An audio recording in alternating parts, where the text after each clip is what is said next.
So today, come with me to go grocery shopping at SNR with my family. So 4 p.m. nakakarating na kami sa SNR Gentry and kakain muna kami bago mag-shopping. Ngayon, kakain muna. Ayo. Ikaw, di ka Saan naman. tayo? Cesar? Ha? Nasaan tayo? SNR. Ano?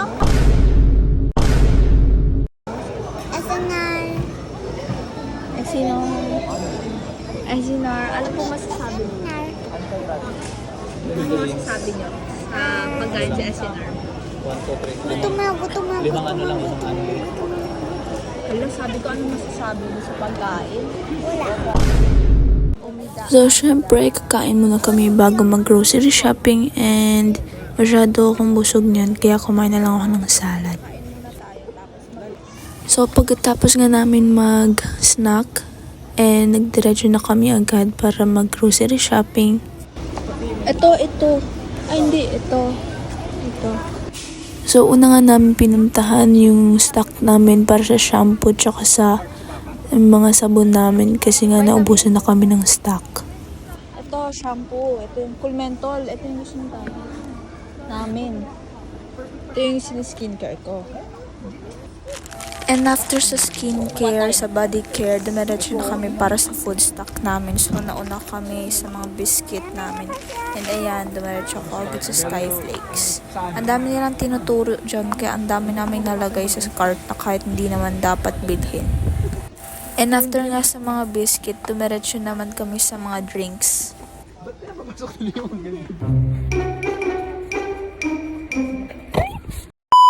So, habang nga naghahanap sila mga drinks, ako umiwalay ako kasi may nakita akong panglinis ng CR tapos dishwashing liquid. So, kumuha na lang din ako. And ayan nga, nakita ko sila sa mga soft drinks and nakuha sila ng Dr. Pepper na 3 box kasi favorite yun ni Mama. So, Why are you riding the horse?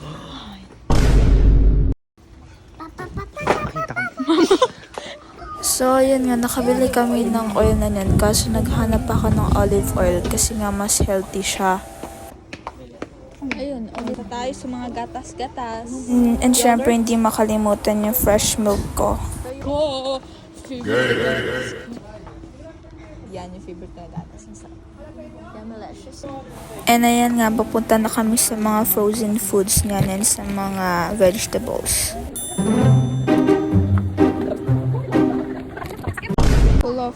And ayan, pinipigilan na kami ni Papa niyan kumuha. Eh, hindi naman na kami nakuha, si Mama na lang talaga yun. Tapos, naalala ko na kailangan ko pala ng bread. So, tumakbo talaga ako para hanapin yung bread. Sabi ko, last na lang. Full wheat. Okay na. Yung last ko, dumiretso tuloy si Mama sa mga salad. So, nag-check siya ng mga salad tsaka fruits. So, yun.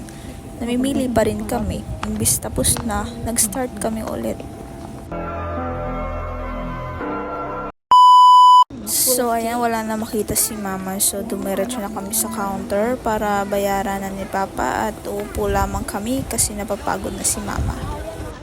Guys, nagantay lang kami dito kasi PWD kami. And andun sila. Sang English. Andun sa counter. Kapag pera talaga ni Mama, hindi tinitipid. So, ganyan yung grocery namin talaga lagi. Ay,